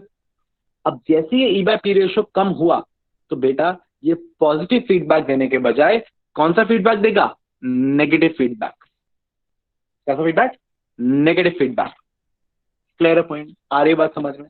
और नेगेटिव फीडबैक जैसे ही होगा, LH और FSH का अमाउंट धीरे धीरे कम होने लगेगा। Clear point. तो बेटा ये बताओ कि कॉर्पस लूटियम बनाया किसने, LH ने। तो जिसने बनाया ख्याल भी कौन रखेगा, LH ही। और अब आपने E/P धीरे धीरे बढ़ाकर, जैसे जैसे कॉर्पस लूटियम डेवलप हुआ वैसे वैसे प्रोजेस्टेरॉन बढ़ा। जैसे प्रोजेस्टेरॉन बढ़ा, E/P रेशियो क्या हो गया, कम हो गया। और नेगेटिव फीडबैक गया किसको, एंटीरियर पिट्यूटरी को। तो LH का अमाउंट क्या हो जाएगा, धीरे धीरे कम होने लगेगा। अब जैसे ही LH का अमाउंट कम होगा तो क्या कॉर्पस लूटियम मेंटेन रहेगा, नहीं। धीरे धीरे कॉर्पस लूटियम क्या हो जाएगा, डिग्रेड हो जाएगा। और धीरे धीरे जैसे ही कॉर्पस लूटियम डिग्रेड होगा तो क्या वो प्रोजेस्टेरॉन रिलीज करेगा, नहीं। तो प्रोजेस्टेरॉन रिलीज नहीं करेगा तो एंडोमेट्रियम का क्या होगा, वो डिग्रेड होके रिलीज हो जाएगी। और वो अगर डिग्रेड होके रिलीज होगी तो भाई क्या शुरू हो जाएगा, कौन सा फेज, द मेंस्ट्रुअल फेज, जिसमें एंडोमेट्रियम क्या कर जाती है, डिग्रेड कर जाती है। तो बेटा ये तो पूरी साइकिल ही हो गई, दिस इज एंटायर साइकिल। मैं आपको साइकिल अगर समझाऊं यहाँ पर, अगर मैं यहाँ पर क्लियर करूँ आपको एकदम से, तो साइकिल में क्या आ रहा है, साइकिल में ये हो रहा है, आप ध्यान समझिएगा कि ये LH था, ये कॉर्पस लूटियम बना रहा था, कॉर्पस लूटियम ने प्रोजेस्टेरॉन बनाया, है ना, प्रोजेस्टेरॉन ने फिर जाके एंटीरियर पिट्यूटरी को इनहिबिट किया, यानी LH, एक मिनट, एंटीरियर पिट्यूटरी ने, सॉरी, प्रोजेस्टेरॉन ने अल्टीमेटली LH को क्या करा दिया, इनहिबिट करा दिया। LH इनहिबिट हुआ तो कॉर्पस लूटियम इनहिबिट हुआ, तो कॉर्पस लूटियम इनहिबिट हुआ तो प्रोजेस्टेरॉन इनहिबिट हुआ, प्रोजेस्टेरॉन इनहिबिट हुआ तो अल्टीमेटली एंडोमेट्रियम क्या हुई, डिग्रेड कर गई, डिग्रेड कर गई। तो ये तो साइकिल है, वापस समझिए पूरी साइकिल को कि शुरुआत में LH बढ़ा, LH ने कॉर्पस लूटियम बनाया, कॉर्पस लूटियम ने प्रोजेस्टेरॉन बनाया, उसने मेंटेन रखा एंडोमेट्रियम को। धीरे धीरे धीरे धीरे प्रोजेस्टेरॉन जब बढ़ता चला गया तो इसने नेगेटिव फीडबैक दिया, किसको, LH के लिए नेगेटिव फीडबैक दिया एंटीरियर पिट्यूटरी को, LH कम हो गया, LH कम होने से अल्टीमेटली कॉर्पस लूटियम क्या हो गया, कॉर्पस लूटियम डिग्रेड हो गया, तो ये डिग्रेड हुआ तो ये डिग्रेड हुआ, कॉर्पस लूटियम डिग्रेड हुआ तो प्रोजेस्टेरॉन डिग्रेड हुआ, प्रोजेस्टेरॉन डिग्रेड हुआ तो अल्टीमेटली एंडोमेट्रियम क्या हो गई, डिग्रेड हो गई। तो बेटा ये तो साइकिल है, तो वन बाय वन हर बार चलती ही जाएगी और चलती ही जाएगी। तो मैंने LH के क्या क्या फंक्शन सीखे, मैंने LH के फंक्शन सीखे कि एक तो ये ग्राफिन फॉलिकल को रप्चर करवाता है और कॉर्पस लूटियम बनवाता है, ठीक। दूसरा फंक्शन मैंने क्या सीखा कि कॉर्पस लूटियम सिर्फ बनाता ही नहीं है, ठीक है, सिर्फ रप्चर ही नहीं कराता, बचे हुए ग्राफिन फॉलिकल को कॉर्पस लूटियम बनाता है। तीसरा, सिर्फ बनाता ही नहीं है, वो उसको मेंटेन भी रखवाता है। क्लियर पॉइंट, आ रही बात समझ में? ओके, तो ये सारे फंक्शन किसको हो गए, LH के। अब आइए ये सारी बातें हम, आई सपोज ये सारी बातें आपको क्लियर है, कोई डाउट नहीं है तो आगे सर, हाँ सर एक डाउट है। हाँ पूछ। सर प्रोजेस्टेरॉन का लेवल कैसे बढ़ा सर, मतलब एस्ट्रोजन के साथ में रिलीज हो ही रहा था और उसका अमाउंट पहले उससे ज्यादा ही था, तो एस्ट्रोजन कम कैसे हो गया? हाँ, पहले मुझे ये बता कि एस्ट्रोजन रिलीज कौन कर रहा था शुरू में? सर सबसे शुरू में? हाँ सर सबसे शुरू में ग्रोइंग फॉलिकल कर रहा था। Very good. तो बेटा ये बता कि जब LH सर्ज हुआ तो ग्राफिन फॉलिकल का क्या हो गया? सर LH के बाद क्या बोला आपने? जब LH सर्ज हुआ, बता रहा LH सर्ज, जब LH अचानक से इंक्रीज कर जाता है जी तो सर। ग्राफिन फॉलिकल का क्या होता है? रप्चर। रप्चर। तो बेटा अगर ग्राफिन फॉलिकल रप्चर हो गया, फॉलिकल रप्चर हो गया, तो अब वो एस्ट्रोजन रिलीज करेगा? नहीं सर। तो एस्ट्रोजन एकदम गिर जाएगा। हो चुका है। हाँ, पहले वाला जो है कि जैसे ही फॉलिकल फटता है ना, ग्राफिन फॉलिकल फटा और डिग्रेड हुआ, वैसे एस्ट्रोजन खत्म हो जाता है, ठीक है, जीरो लेवल पे पहुंच जाता है, एकदम लो हो जाता है, ठीक है ना। फिर कॉर्पस लूटियम जब बनता है वो दोबारा से इंक्रीज करता है, ठीक। Yes sir. Okay, sir I तो मुझे सारी बातें, हाँ सर जो सेंट क्रोमन केमिकल है जो आपने बताया था, जो फंक्शनैलिस को बनने नहीं देता, तो फिर उस Yes. फीमेल में तो मेंस्ट्रुअल फेज आएगा ही नहीं। हाँ, अब यही मैं तुमको बताता हूँ।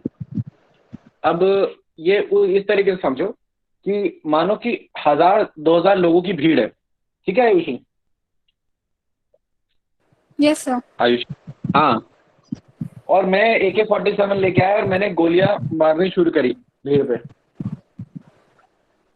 ठीक है। सारे तो नहीं मरेंगे ना, नहीं, सारे नहीं इनिशियली तो मरेंगे नहीं। ना, तो वही हाँ हाँ, इनिशियली भी नहीं मरेंगे और एक लिमिट है ना। तो सेंट क्रोमन जब रिलीज हुआ ना तो उसने एस्ट्रोजन को इनहिबिट किया, लेकिन जब भी कॉम्पिटिटिव इनहिबिशन होता है 100% नहीं होता, तो एस्ट्रोजन का जो एक्शन है वो कम हो गया, जीरो नहीं हुआ, मतलब इस तो मेंस्ट्रुअल, हाँ, एंडोमेट्रियम बनेगा लेकिन वो थिन बनेगा, तो मेंस्ट्रुअल बनेगा, फ्लूइड इसलिए होगा पर वो implantation नहीं अमाउंट में होगी। कम हो जाएगा। हाँ, इसलिए इम्प्लांटेशन नहीं होगी, थिन बनेगा, मतलब उस लायक नहीं बनेगा जिस लायक बनना चाहिए, ठीक है। तो मेंस्ट्रुअल फ्लूइड कम हो जाएगा बट खत्म होगा ऐसा नहीं होगा, ठीक। Okay sir. हाँ, अच्छा, तूने मुझसे ये सवाल पूछा ही है अगर आयुषी, तो अपना दिमाग लगा के मुझे एक बात बता, अगर मेंस्ट्रुअल फ्लूइड रिलीज ही ना करवाना हो, अगर करवाना ही ना हो, रोक ही देना हो, तो फिर मैं क्या केमिकल इस्तेमाल करूं? जो केमिकल है ये सेंट्रोमा, उसकी क्वांटिटी बढ़ा दें। उसकी क्वांटिटी अगर बढ़ा देंगे बहुत ज़्यादा, तो एक लिमिट तक ही काम करता है। इसमें वो वही वाला आता है, अपना वी मैक्स वाली बात आती है कि ये एक पॉइंट बाद वो सैचुरेशन पे आता है, उससे ज़्यादा नहीं कर सकते। कंसंट्रेशन बढ़ाने से काम नहीं चलेगा। अच्छा, ऐसा कर सकते हैं कि हम प्रोजेस्टेरॉन को मेंटेन नहीं रखें, ऐसा केमिकल हो जो प्रोजेस्टेरॉन को कम ना होने दे, यस सर। या कोई ऐसा हार्मोन जो ल्यूटिनाइजिंग हार्मोन जैसा ही हो, जो हाई अमाउंट में मेंटेन रहे, जिससे कॉर्पस ल्यूटियम बना रहे, और कॉर्पस ल्यूटियम बना रहे और तो फिर वो प्रोजेस्टेरॉन बनाता रहेगा, एंडोमेट्रियम डिग्रेड ही नहीं होगा। Yes sir. हो सकता है ना ऐसा? Yes sir. And I suppose कि अब कॉन्सेप्ट समझ लो सब सारे लोग, तो आई सपोज कि प्रेगनेंसी के कॉन्टेक्स्ट में यही हो रहा होगा कि जब जाइगोट बन रहा होगा, ब्लास्टुला बन रहा होगा, तो मेंस्ट्रुअल फेज नहीं आ रहा ना, तो एंडोमेट्रियम में इम्प्लांटेशन हो ही रहा है।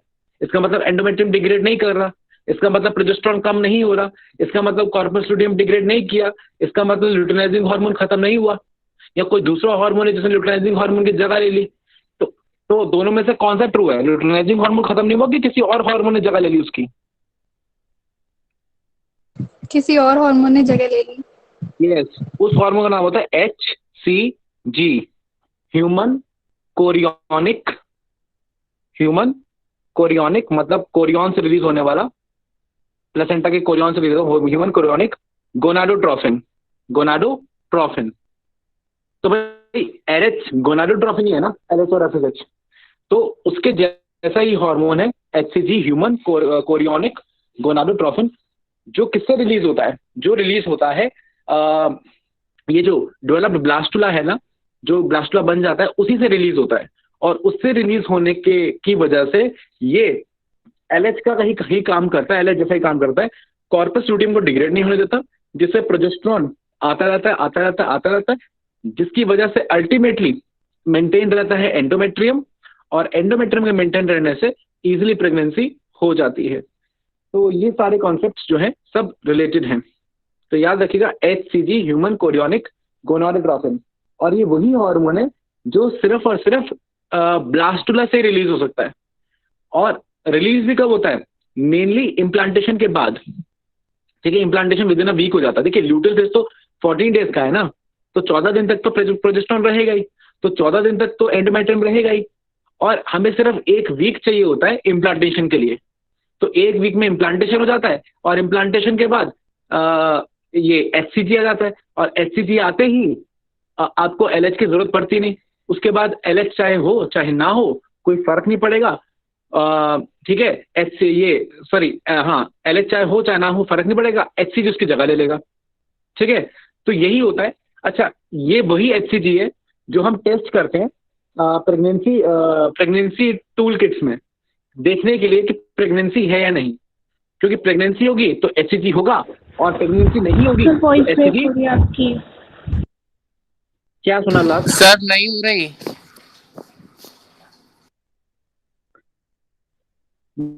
बेटा लास्ट क्या सुना बता दे मुझे। सर HCG में प्रेगनेंसी के लिए पता चलने के लिए HCG यूज होता है।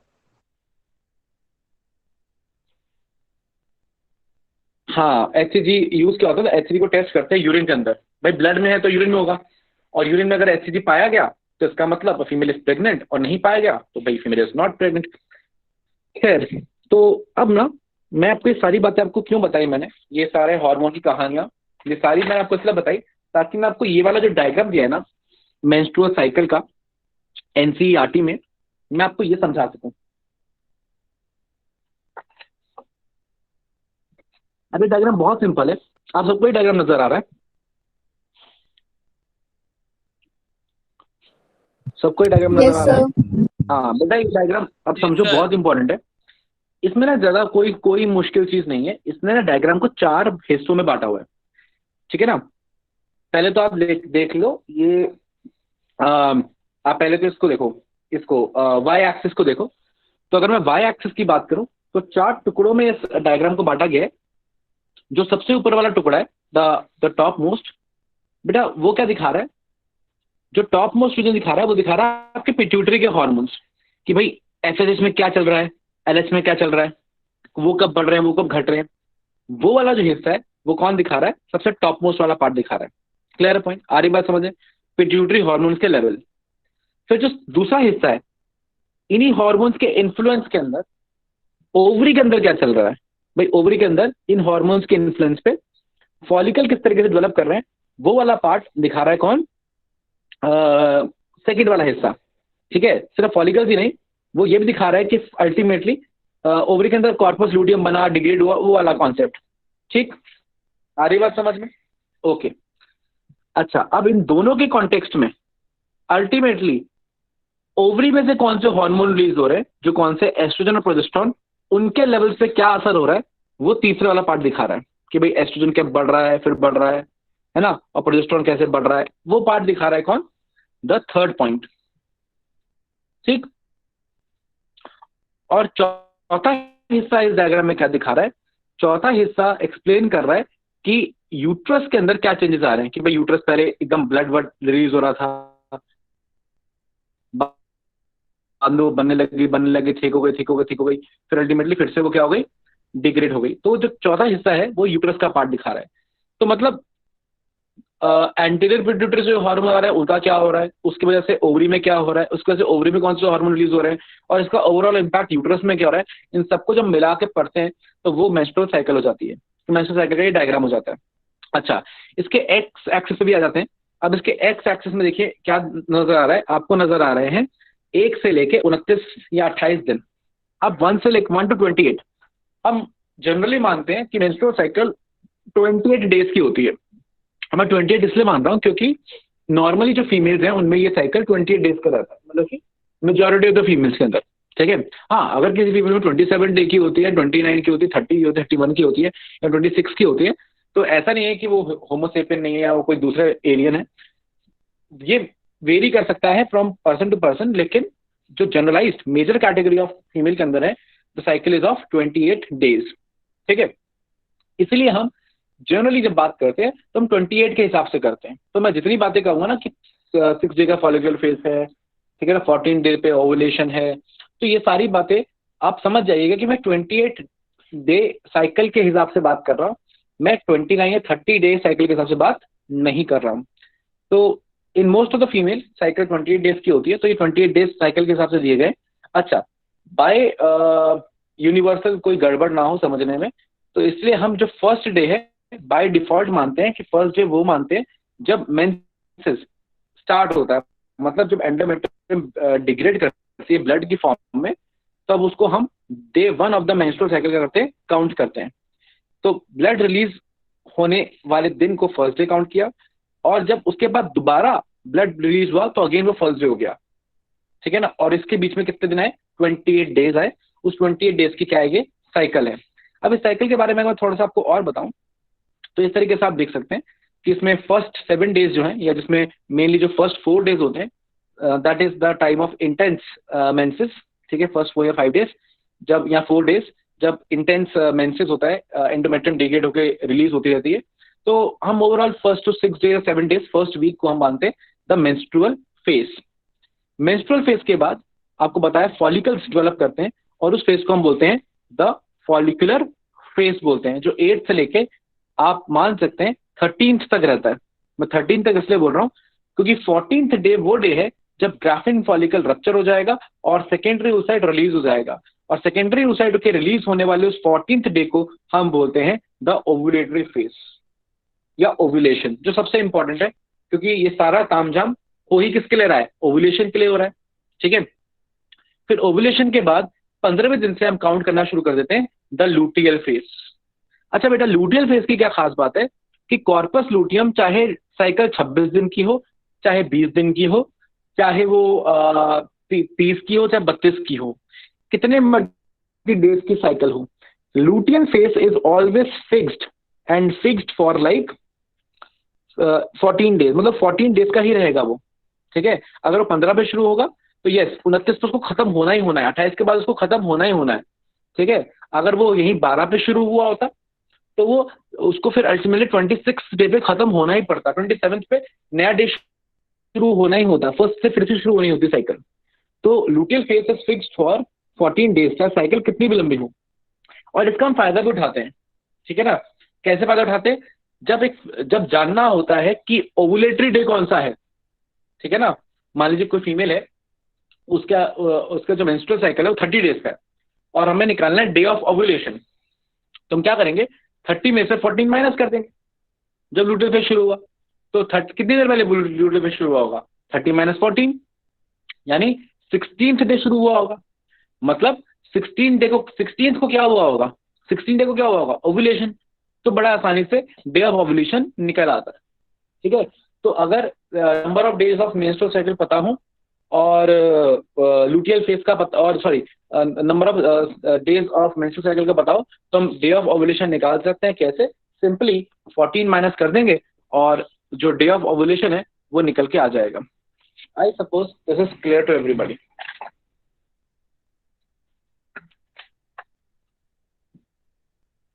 आगे बात करें। Yes sir. अच्छा, अब मेरा काम कुछ नहीं रह गया, मेरा काम बस अब आपको इंडिपेंडेंटली ये सारी चीजें रिलेट करके बताना रह गया। मैंने आपको टुकड़ों में सारी चीजें बता दी हैं, अब आप रिलेट कीजिए। अब मैं 1 बाय 1 सब में चल रहा हूँ।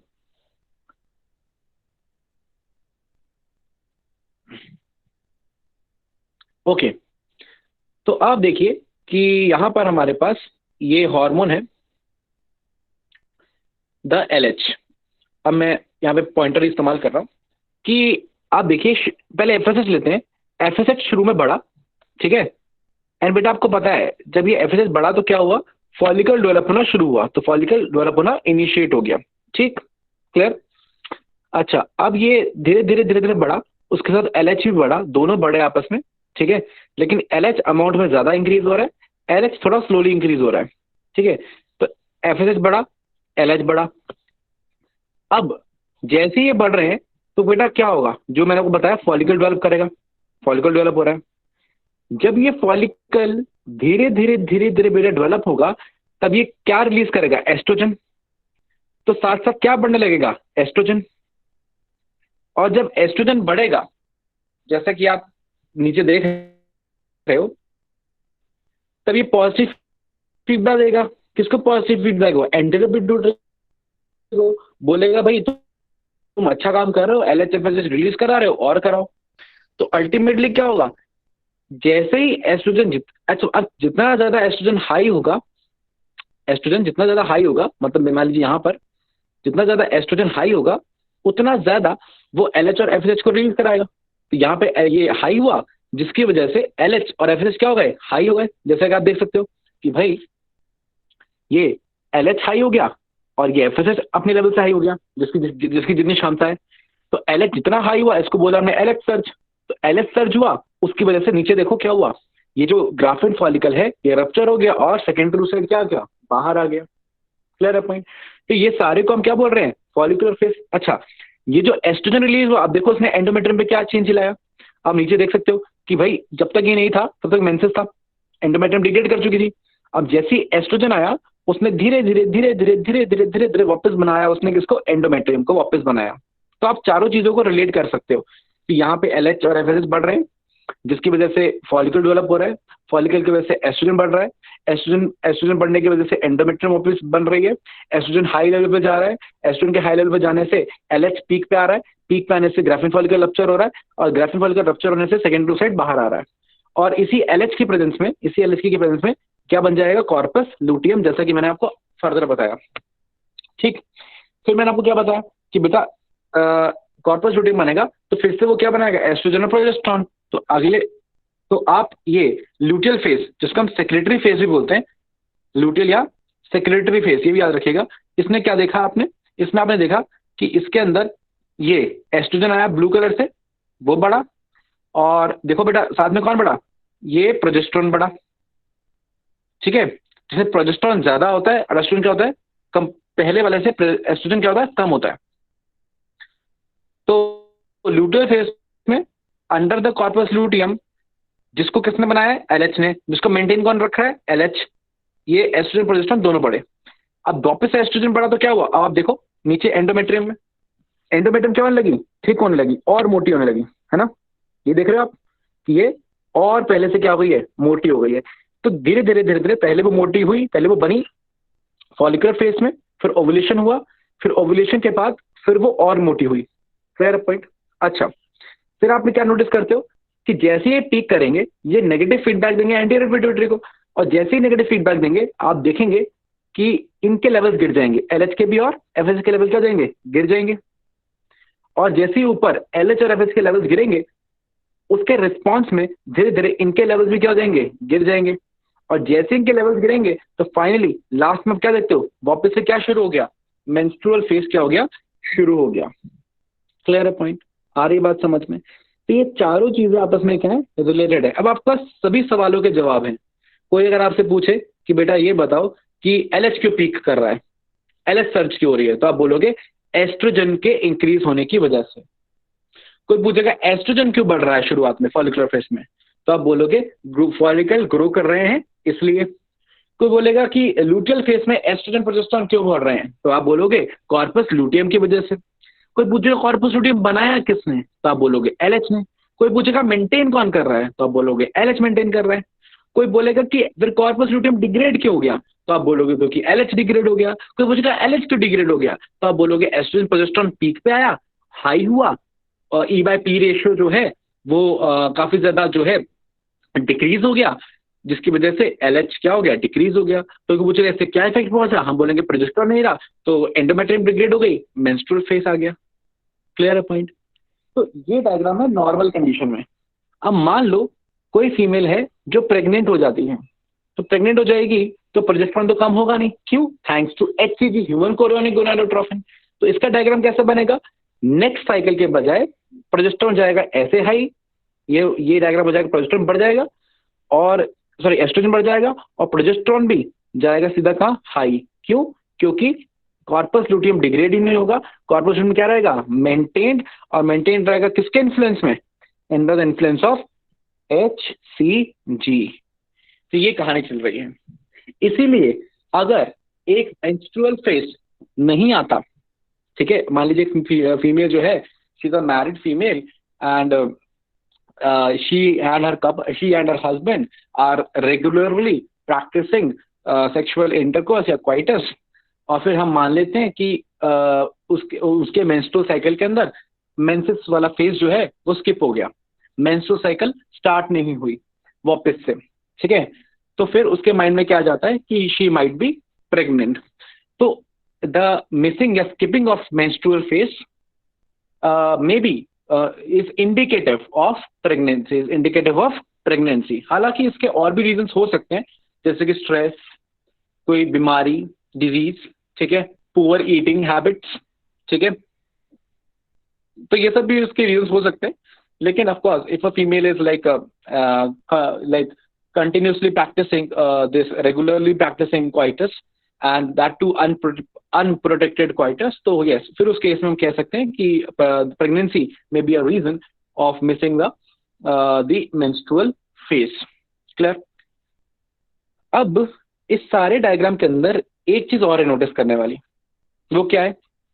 वो ये है कि आप क्या देखते हैं कि LH और FSH जो पीक किया, ठीक है ना, ध्यान देखिए, LH और FSH जो पीक किया वो 13th डे के बाद 14th डे में नहीं दिखाया हुआ, या 14th डे के बाद एक लाइन है, लेकिन ये जो बीच वाली ओवुलेशन वाली लाइन है वो 14th डे के थोड़ा आगे है। ये सब देख पा रहे हैं सब लोग कि 14th डे तो यहाँ पे है और ओवुलेशन उसके थोड़ा सा आगे है, ये समझ रहे हैं आप कि 14th डे की लाइन तो ब्लू से दिखाई मैंने आपको। वापस से बताता हूँ मैं क्या कहने की कोशिश कर रहा हूँ कि बेटा 14th डे जो है वो ये रहा, 13 के बाद ये जो लाइन है, लेकिन ओवुलेशन उसके थोड़ा आगे हो रहा है, मतलब कि 14th day and some hours में ओवुलेशन हो रहा है।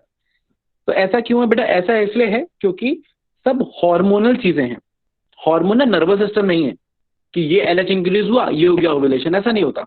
LH इंक्रीज होता है, धीरे धीरे उसका इफेक्ट होता है, धीरे धीरे कॉर्पस लुटियम, धीरे धीरे ग्राफिन फॉलिकल बर्स्ट होता है, उसके बाद ओवुलेशन होता है। तो उसमें थोड़ा टाइम पीरियड का गैप है। आ रही है बात समझ में? तो इसलिए होता 14th डे पे ही है ओव्यूलेशन, लेकिन हार्मोन इंक्रीज करते अचानक नहीं हो जाएगा, थोड़ा सा क्या रहेगा बीच में, टाइम गैप रहेगा। तो that is all about the menstrual cycle, ठीक है। और हाँ, ये एक डायग्राम मैं आपके साथ थोड़ा डिस्कस करना चाहता हूँ, फिर थोड़ा आपके डाउट्स ले लेंगे।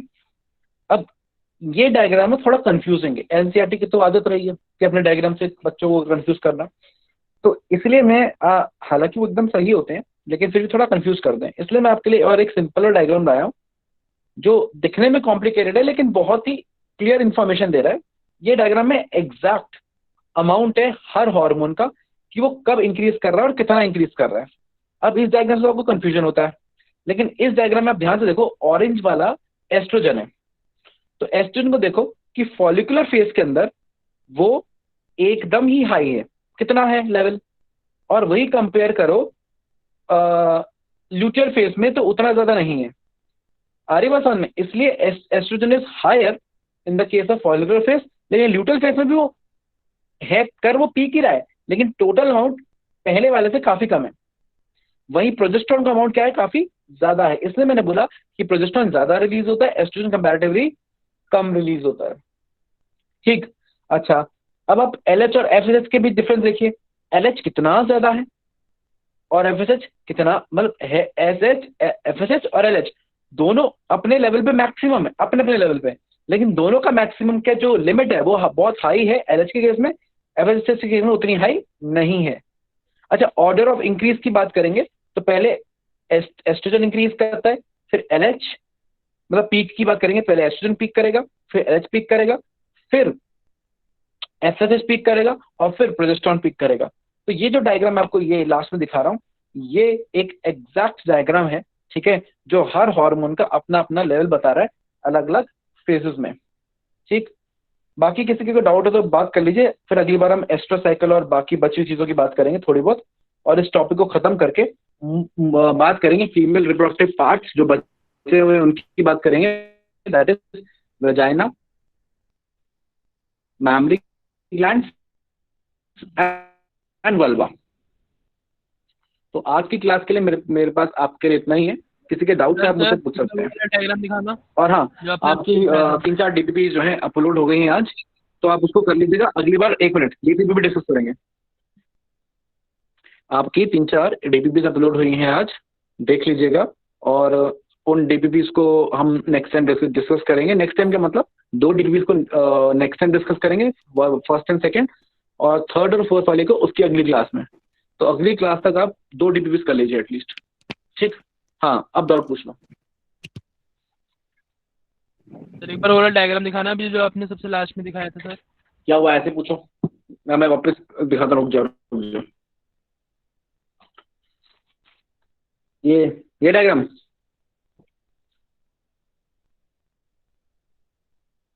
नहीं सर, जो आपका वाला था। हमारा, हाँ सर, इसमें FSH पहले 4th और 5th के बीच में ये थोड़ा इंक्रीज कर रहा है, ये कब हुआ था?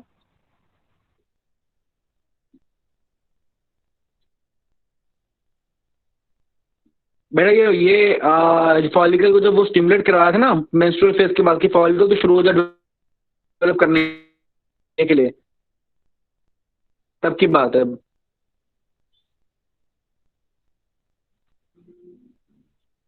ओके सर, ठीक है भाई, फॉलिकुलर फेज 4थे 5वें 6ठे दिन से शुरू होगा ना, अप्रोक्सीमेट 5-6 दिन के आसपास से ही। हाँ हाँ सर, उसके शुरू होने में पहले FSH आपने बताया था रिलीज होगा, उसके बाद एनीबॉडी एल्स, और किसी को डाउट?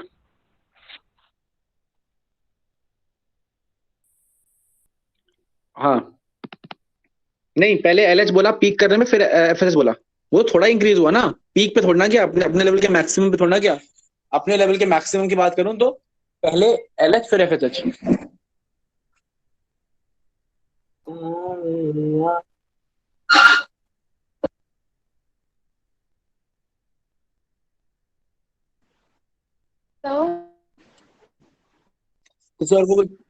किसी और को डाउट? हाँ तंजोत, सर एक बात पूछनी थी, जैसे जो फॉलिकुलर सेल्स होते हैं जो एक ओवेरियन फॉलिकल बनाते हैं, सर वो सेल्स कौन बनाता है? जो फॉलिकुलर सेल्स की बात कर रहे हो? Yes sir. बेटा हाँ, ये बड़ा इंटरेस्टिंग सा सवाल है कि फॉलिकुलर सेल्स कौन बनाता है। फॉलिकुलर सेल्स ओवरी के ही जर्मिनल एपिथेलिया से आए हैं, ठीक है ना। ओवरी का ही जर्मिनल एपिथेलिया है जो फॉलिकुलर सेल्स बना रहा है। तो follicular cells are derive from the ovary itself, ठीक है। और इतना ही नहीं, अब तुमने मेरे से अगर सवाल किया ही है तो मैं तुमको बताता हूँ, थीका इंटरना और थीका एक्सटर्ना ये सब भी फॉलिकल सेल्स के से ही मॉडिफाइड से बने हैं। तो आप कह सकते हो कि वो ये सारी layers, theca interna, theca externa, follicular cells, ये सब ओवरी से ही डिराइव हो रहा है, ये सब ओवरी की ही लेयर्स हैं। इतना ही नहीं, क्यूमुलस उफारस जो कल को बन जाएगी कोरोना रेडिएटा, वो भी फॉलिकुलर सेल्स की ही मॉडिफिकेशन है। तो इसका मतलब ये सारी चीजें ओवरी से डिराइव हुई हैं। बल्कि हम अगर जब एग की बात करते हैं धनजोत, तो हम बोलते हैं कि एक एग की अपनी 3 तरीके के लेयर्स हो सकती हैं, प्राइमरी, सेकेंडरी और टर्शरी। प्राइमरी लेयर वो जो खुद एग बनाए, जैसे कि जोना पेलुसिडा, वो कहीं से नहीं आई, वो एग ने खुद बनाई है। सेकेंडरी oocyte खुद बनाता है। तो जोना पेलुसिडा हो गई उसकी प्राइमरी लेयर। अगर मैं कोरोना रेडिएटा की बात करूं या थीका इंटरना एक्सटर्ना की बात करूं, तो ये सब, या फॉलिकुलर सेल्स की बात करूं, तो ये बनाया है किसने? ओवरी ने। तो ओवरी से बनने वाली लेयर्स को बोलते हैं द सेकेंडरी लेयर्स, ठीक है ना, सेकेंडरी मेम्ब्रेन। और अगर कहीं पे कोई लेयर मान लो यूट्रस या फैलोपियन ट्यूब बनाती है, तो फिर हम उसको बोलते हैं टर्शरी लेयर। और टर्शरी लेयर ह्यूमंस के केस में नहीं होती। क्लियर है धनजोत? Yes sir. सर हाँ चयनिका। सर आपने लास्ट टाइम क्यूलोनस ओफेरस को एग की लेयर नहीं बताया था शायद? मैं यहाँ पर एग से जब बात कर रहा हूँ ना, पूरे फॉलिकल से बात कर रहा हूँ। फॉलिकल भी तो एक तरीके का पूरा एग ही तो है, एग फॉलिकल ही बोलते हैं ना नहीं उसको। सर हाँ जैसे जोना पेलुसिडा है वो एग ने रिलीज करी है सर, ऐसे हाँ। आपने बोला था कि क्यूलोनस ओफेरस भी एग रिलीज करता है। नहीं, मैंने नहीं बोला था एग रिलीज करता है, मैंने कहा था एग के पास होती है। जब हम सेकेंडरी oocyte की बात करते हैं तो उसमें क्यूमुलस ओवैरस या कोरोना रेडिएटा दोनों एक ही बात है। मैंने कहा था ये दोनों अलग अलग लिखा हुआ है, लेकिन दोनों एक ही बात होती है और दोनों ही एग के पास होती है। एग रिलीज करता है मैंने नहीं बोला, और बोला तो फिर that would be a mistake.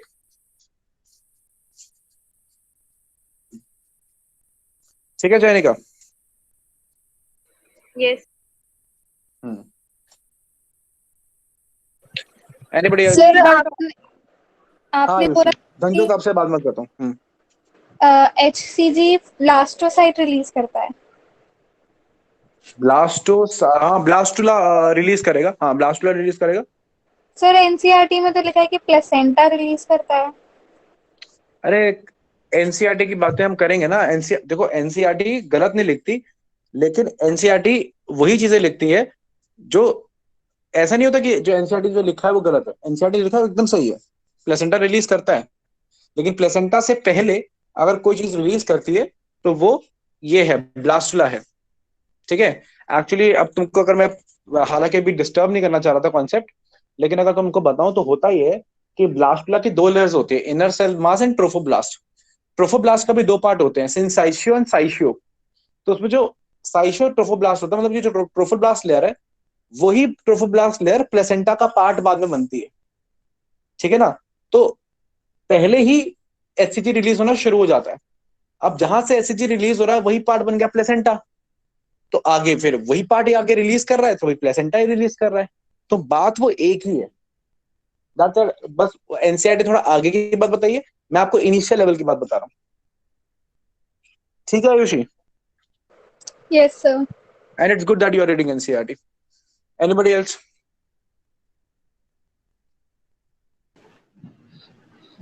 Sir जो नेगेटिव फीडबैक जाता है E/P रेशियो का डिक्रीज होने में। नेगेटिव फीडबैक, हाँ जाता है। जब टीचर अच्छे नहीं पढ़ाते तो जाता है नेगेटिव फीडबैक। तो सर जो LH का अमाउंट हाँ डिक्रीज होता है, तो उसके साथ हाँ FSH का भी तो अमाउंट होना चाहिए डिक्रीज। हाँ हाँ हाँ हाँ, एफएच का अमाउंट तो डिक्रीज होता ही है। अच्छा, एफएच का अमाउंट तो, अगर मैं आपको बात करूं, अगर बताऊं, तो एफएच का अमाउंट तो पहले ही डिक्रीज होना शुरू हो जाता है। अब आप पूछोगे क्यों, तो उसका रीजन एक हार्मोन है, इनहिबिन, बताया था ना, इनहिबिन। इनहिबिन एक हार्मोन होता है जो ग्रोइंग फॉलिकल भी रिलीज करते हैं, जो कॉर्पस लूटियम भी रिलीज करता है, और वो एफएसएच को कंट्रोल रखते हैं, पहले उसको कम रखते हैं। क्यों? ताकि जब ये सब तामझाम चल रहा हो कोई नया फॉलिकल डेवलप करना शुरू ना हो जाए। ठीक है, तो एफएसएच तो पहले ही बेचारा दबा हुआ रहता है, तो इसलिए हम सिर्फ एलएच की बात करते हैं। Got it Sanju? Yes sir. Anybody else?